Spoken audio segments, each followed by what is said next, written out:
The Seven Wonders of the Ancient World by J. Edgar Banks. The Statue of Olympian Zeus. Please like this video so that more people have access to this content. Enjoy and also follow this channel to see other videos about art. The Statue of Olympian Zeus. Not far from the year 500 BC, in the Greek city of Athens, lived Charmides and his wife. To this pair of ancient Greeks was born a son to whom the name of Phidias, or Phidias, was given. Not another word does history tell us of the father and mother of the greatest sculptor the world has ever known. In the early years of Phidias's life, history is almost equally silent. It is easy to imagine that when he was a tiny lad playing in the street, he drew pictures in the sand, or modeled figures of clay to the delight of his playmates. Perhaps that is the reason why his father decided that he should become an artist, or perhaps it was because Charmides himself was an artist, for it was the custom in ancient Greece for a child to follow the trade of his father. However, it is certain that early in his life young Phidias gave promise of such remarkable skill that he was placed in the charge of the most renowned artists of all Greece. Hygias of Athens, Agelados of Argos, and Polygustus were the teachers who did the most to shape his career. It was Phidias's first ambition to become a painter, but we do not know to what extent that ambition was gratified, for history tells us nothing of his paintings. Perhaps it was because he showed greater promise as a sculptor that his teachers directed him to abandon painting and to confine his efforts to the molding of clay or to the shaping of marble into the human form. But Phidias was not satisfied to work with the marble with which other sculptors delighted. The cold stone, even when colored with the most natural tints, lacked the lifelike expression he would give to his statues. Therefore, he sought other materials that he might reach perfection in his art. We know nothing of his experiments or disappointments. The skill of genius is seldom born. It comes only with years of labor and effort and discouragement, or even with failure. We can imagine the long, hard years of preparation which finally led Phidias to success, for already he was well advanced in life before he charmed the cultured world with statues in a new material, and so lifelike that many who saw them actually believed they were living beings. Though Phidias worked in stone and bronze, he was the first to employ ivory and gold to represent the human face and form. Chryselephantine is the name given to this form of sculpture. No material so closely resembles the tint and the texture of the flesh as ivory. No metal could better represent the clothing and the hair than enameled gold. The core or framework of his statues was of wood, which he overlaid with plates of ivory and gold so skillfully fitted together that the joints were invisible. It seemed that he alone was able to employ the ivory and gold to perfection, or perhaps no states but those of ancient Greece had been appreciative enough of art to make large appropriations for the purchase of such costly materials.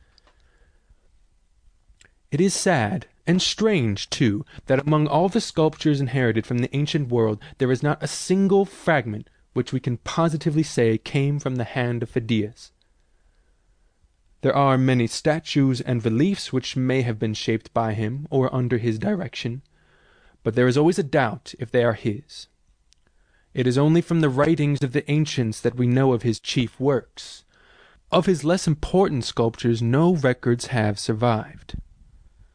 They tell us of his bronze group at Delphi, with the statues of Apollo and Athena, of the colossal bronze Athena on the Acropolis at Athens, which was visible to the sailors far out to sea, of the Chryselephantine statue of Aphrodite at Elis. One of his statues of Athena was at Pallene, another was at Plataea, but it was in the Parthenon upon the Athenian Acropolis that his chief representation of the goddess stood. It was Chryselephantine, and so wonderfully wrought that it shared with the Olympian Zeus in establishing his fame. At Athens, in the year 444 BC, began the reign of the great Pericles, and the most brilliant period of Greek history and art. Phidias was then fully 50 years of age, and though he had not yet executed the great statues for which he was later renowned, he had acquired a name sufficient to admit him to the circle of distinguished authors and artists and statesmen who frequented the salon of Aspasia, the brilliant wife of Pericles. To adorn Athens with artistic buildings and statues was one of the ambitions of Pericles and Aspasia, and it was Phidias whom they selected to carry out their plans. In full charge of beautifying the city, and with the wealth of the Athenian state at his disposal, Phidias gave to Greece much of the glory for which it has ever been famed. The Parthenon was already nearing completion, but the wonderful sculptures of its frieze were inspired by him and executed by his pupils. He himself, however, devoted his greatest efforts to the statue of Athena, which he made for the Parthenon. 2 small, crude marble copies of it have survived. They represent the standing helmeted goddess with a small Victory in the right hand, and with a large circular shield resting on the ground at her left. The core of the statue was of wood, overlaid with thin plates of ivory and gold. A copy of the shield, which was richly engraved with the battle scene, was made in ancient times, and fortunately a fragment of it, found upon the Acropolis, shows the wonderfully fine detail of the work. Many a man upon whom great popular favor had been showered has found that with the favor have come enemies to deprive him of it. So it was with Pericles, who had done so much for Athens, and Phidias, his favorite, was destined to suffer with him. The successes of Phidias had brought him rivals, and enemies too, and when the downfall of Pericles was assured, they plotted to rob the great sculptor of his fame. The government had provided for the statue of Athena a large quantity of gold, of which the present value would amount to about $750,000. The enemies of Phidias accused him of stealing a part of the gold and of secreting it for himself, and it seemed that there was no way for him to prove his innocence. The shrewd Pericles, however, had advised Phidias to arrange the gold plates upon the statue so that they might be removed in time of war or threatened invasion, and, to the amazement of his enemies, Phidias removed the plates and had them weighed. None of the gold was missing, and the charge against him was dismissed. But the enemies of Phidias were not discouraged. Among the figures in the battle scene engraved upon the shield by the side of the statue of Athena were 2 which attracted their attention. One was of a man raising a battle-axe, concealing half of his face with his arm. It was a likeness of Pericles. The other was the form of an old bald-headed man raising a large stone in the act of hurling it at the enemy. It was a portrait of Phidias.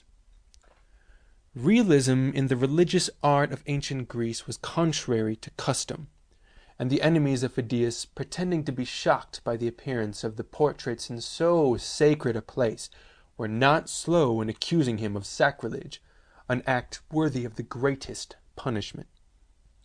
Phidias was arrested and condemned. One tradition says that he was thrown into prison, where he died. Another tradition, perhaps more trustworthy, says that he was banished from Athens. Misfortune is frequently the stepping stone to greater opportunities.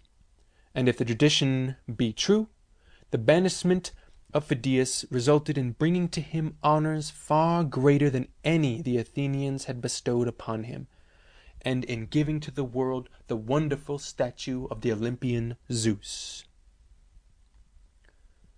In the western part of the Peloponnesus, in the old kingdom of Elis, is a beautiful, narrow valley through which the river Alpheus flows. It was called by the ancients the fairest spot in Greece. Between the river and the hill sacred to Kronos, the father of Zeus, was the Greek center of worship even in prehistoric times. There later the city of Olympia stood, and there too, about 1000 BC, was built the Temple of Hera, the oldest temple in all of Greece. Its ruins still lie at the base of the sacred hill. Nearby was the stadium where the Olympic Games had been held long before the year 776 BC, the date given as the first Olympiad, and there they continued for more than 1,000 years. In that same valley, the independence of the Greeks continued long after the rest of Greece was ruled by strangers. Olympia was the most sacred, the most popular city in all Greece, perhaps of all the world. About the year 470 BC, the great Temple of Zeus was built in the very center of Olympia. It stood upon a substructure 3 steps high. 36 tall granite columns surrounded it. The 3 parts of its interior were separated by similar columns. One of its friezes, sculpted by the best Greek artists and representing the chariot race of Enomaus and Pelops, contained 21 colossal figures. The temple was so closely associated with the Olympic Games that it was held in the greatest reverence by the Greeks of all the world. Only to the eastern of the 3 sections of the interior was the public admitted. In the central section, the visitors in the games were crowned with olive wreaths. The western was the Holy of Holies, reserved for the statue of Zeus, where the priests alone might enter. The people were permitted to gaze upon the face of the deity only from a distance, as the curtain before it was drawn aside. It was just as the great Temple of Zeus was nearing completion that Phidias fled from Athens, and accompanied by his cousin, or his brother, Paninos, the painter, and by some of his pupils, he appeared at Olympia. Though a refugee, he was given a hearty welcome. The Holy of Holies in the temple was still waiting for a statue of the deity to adorn it. For though sculptors had been found to decorate the temple itself, none had yet been chosen to make an image worthy of the great Zeus. All the world knew of the skill and fame of Phidias, and at once he was commissioned by the Eleans to make the statue. Phidias accepted the commission. Perhaps it was because his cruel persecution by the Athenians was fresh in his mind that he determined that the Olympian statue should surpass in every respect the Athena of the Parthenon. Near the holy grove he built a workshop, and in its center he erected an altar to the 12 great gods whom he invoked each morning before he began the work of the day. Gold, silver, ivory, precious stones, and bronze were supplied him in abundance. Carefully he constructed the wooden framework of the statue, strengthened it with iron stays, and saturated it with oil to prevent it from decay. With thin sheets of ivory made pliable by fire and carefully joined together, he overlaid the wood to represent the flesh. The eyes were the choicest of gems. The mantle of gold draped over the left shoulder and arm, and all studded with enameled flowers and small figures, fell in graceful folds about the legs. On the head was a laurel wreath of gold, enameled green, and the feet were shod with golden sandals. Every part of the huge throne upon which the statue was seated was decorated with the greatest care. Its arms were supported with sphinxes, each holding a youth in its arms. The background of its front was painted blue. Even the back was adorned with the 3 graces, and on the other sides were mystic scenes representing the struggles of Hercules, the combats of Theseus with the Amazons, and the family of the Niobe. The footstool rested on lions, and it too was engraved with the combats of Theseus. On each side of the feet were 4 small figures, of which one was a diademunos winding a fillet about his head. At last, after 2 Olympiads, or 8 long years of labor, the statue was completed to the satisfaction of the great artist. The platform upon which it stood in the Holy of Holies measured nearly 20 feet in width and 30 in length. and it too was covered with metal plates richly engraved with mythological scenes. Among them were Aphrodite emerging from the sea, the chariot of Helios rising in the morning, and the car of Selene descending into the deep at night. The roof before the statue was open to the sky to admit the light, according to the custom in the temples of ancient Greece, but above the statue was a covering to protect it from the rains. We do not know just how high the statue was, but the ancient authors say that its head reached the roof 40 feet above the foundation. Before it was suspended a beautifully painted curtain to secrete it from the eyes of those who entered the first 2 chambers of the temple. The great work of Phidias was completed, and an inscription was engraved upon it that future generations might know its sculptor. It remained only for the great Zeus to give some sign of approval of the statue made to represent him. A tradition says that in a prayer Phidias asked if his work was acceptable, and immediately in reply a bolt of lightning flashed down through the open roof to the pavement before the statue. Thus Zeus spoke to express his pleasure, and for centuries a beautiful bronze vase stood to mark the place where the lightning had struck. Nor were the people of Olympia, or the throngs of visitors who came to witness the games, less pleased.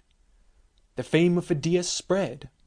Worshippers came from far and near to see the wonderful statue, and the authors of those days never tired of describing it. One tells us that, quote, Phidias alone had seen the likeness of the gods, or he alone has made them visible. End quote. Another said, quote, no one who has seen Phidias' Zeus can imagine any other semblance of a god.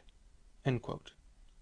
A third added, quote, those who enter the temple no longer think they see ivory from the Indus or beaten gold from Thrace, but the son of Kronos and Rhea transferred to earth by Phidias. End quote. Perhaps Dio Chrysostom of about 100 A.D. paid the highest tribute to the great sculptor. He said, were any so heavily burdened with cares and afflicted with sorrows that even sweet sleep would not refresh him, standing before the statue he would, I firmly believe, forget all that was fearful and crushing in life. So wonderfully hast thou, O Phidias, conceived and completed thy work, such heavenly light and grace is in thy art. For centuries after the statue was completed, it was considered a calamity to die without having seen it, for so lifelike did it seem that the common people thought it to be a real living god. Even in the time of Hadrian, a picture of it was stamped on the coins. Of the life of Phidias, after he completed the statue, history tells us nothing.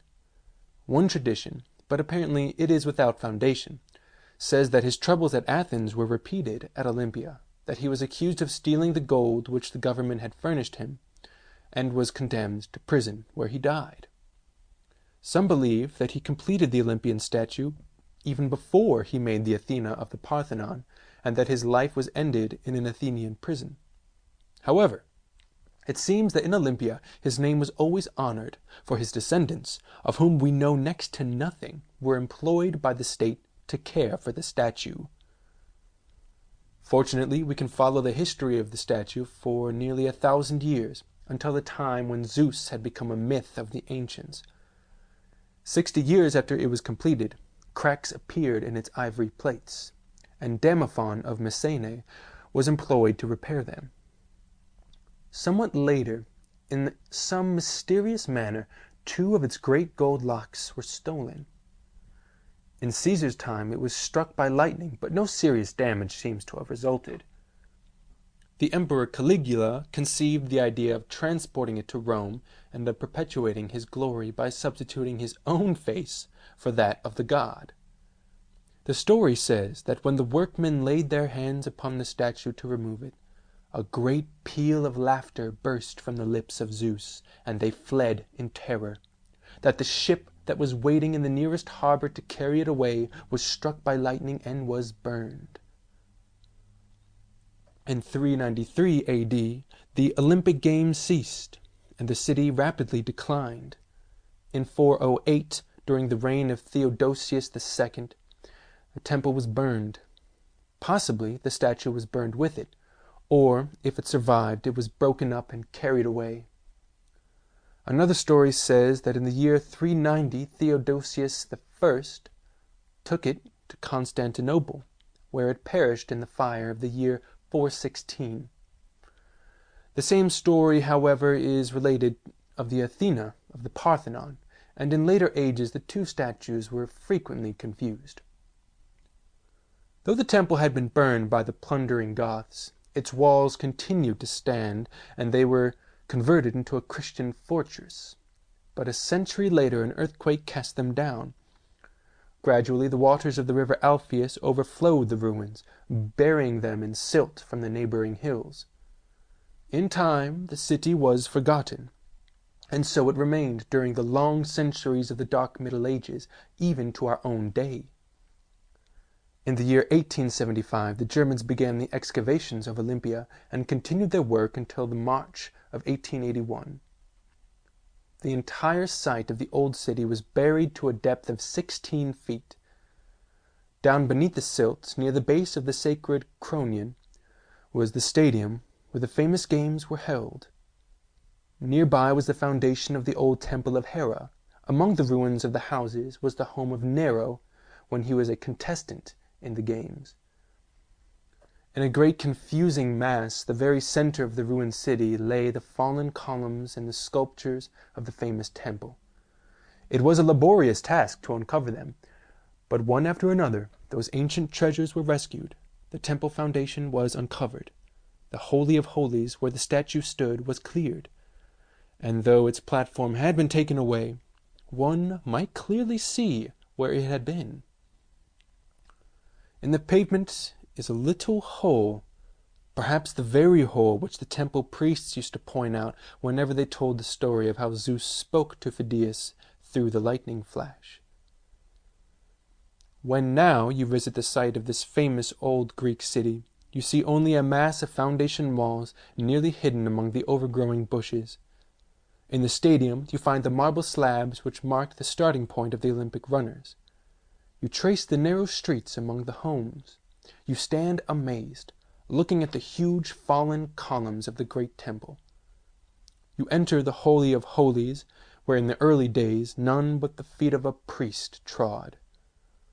Upon the little hill overlooking the ruins, close by the hotel, you find a low white building. It is a museum, where nearly all that remain of the sculptured treasures are stored. There you see Pelops with Hippodamia at his side. There are the labors of Hercules, the wonderful Hermes by Praxiteles, and the battle of the centaurs. But there remains not one small fragment of Phidias's great masterpiece, the Statue of Zeus, the wonder of all the ancient world. End of Chapter 3 of the 7 Wonders of the Ancient World. We hope you enjoyed this video. Please let us know in the comments what other art contents you would like to see. And don't forget to like this video and follow our channel. Thank you, and until the next video.